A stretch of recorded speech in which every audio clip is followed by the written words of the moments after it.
Hello mga person! So for today's video, for today's ganap, ang mga kaganapang ito ay nung nakaraan pa nga, ngayon ko pa nga lang na voice over, natabunan na nga kasi.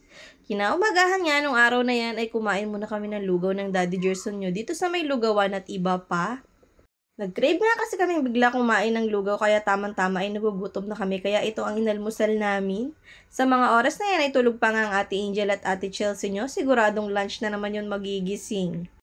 Sinamahan na nga namin na may itlog at may tokwa itong aming in-order at meron nga rin parehang laman. Napakasarap nga mga person, talagang sulit ang almusal namin for today's video. Samahan pa yan ng chili oil. Alam nyo bang itong lugaw ang pinaka-isa sa mga pinag-cravings ko nung aking first trimester? Grabe, yung lugaw na kulay dilaw pa ang gusto ko noon. Araw-araw nga ay kumakain ako nito noon. Kahit tanghaling tapat, ayun pala ay buntis na ako noon. Pagkatapos nga namin kumain ng lugaw ay bumili rin kami ng ulam namin para sa tanghalian. Fast forward na nga, nakatapos na kaming kumain ng tanghalian at maya-maya lang ay bumuhos na nga ang ulan. Eto na nga pala yung unang araw na umulan dito ngayong Mayo dito sa may amin. Grabe, ang tagal ko talagang inantay yung pag-ulan. Dati nga kasi kadalasan kapag unang ulan ng Mayo ay naliligo talaga ako, kaya lang ngayon ay hindi po pwede.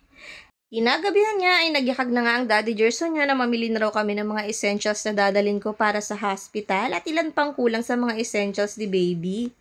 Ilang kembot na lamang kasi ay makakasama na natin si baby kaya kailangan naman ay may handa ko na ang mga gagamitin ko sa aking panganganak. Inuna ko na nga itong bulak, baka makalimutan ko pa. Wala nga kasi akong dalang listahan pero tanda ko naman yung mga kakailanganin. Syempre pang third baby na natin to, dapat alam na natin yan. Kumuha na nga ako ng isang pack na cotton ball, isang malaking bulak at isang maliit na bulak. Sa panganganak nga, sa paglalagay sa pusod ni baby ay kailangan ng alcohol na 70% solution kaya ito ang kinuha ko, yung malaki na. Naghahanap nga ako ng maliit nito, yung pang travel size lang pero wala nga akong makita. Kumuha na rin ako nitong betadine dahil kailangan niya rin ito. Lalo na at cesarean section nga ang maminika nyo. Nakahanap na nga ako ng maliit na alcohol.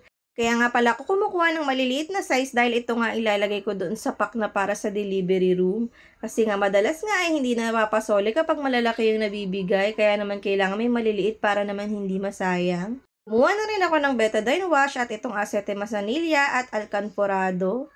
Heto nga kasi ang kinagisnan ko sa mga turo sa akin noon ng mga nakakatanda sa akin nung baby pa ang Ate Chelsea at Ate Angel nyo. Pero meron na rin naman akong panghaplas sa tiyan na nauuso ngayon kagaya ng Clean Fun, baby bedtime massage oil at yung isa pang massage oil kapag kinakabag si baby. At eto nga mga person, kumuha na rin ako ng tissue, isang maliliit na pack at isang malaking pack. Meron na nga mga feeding bottle si baby na na-order ko sa online kaya naman nagtingin-tingin na lamang ako dito.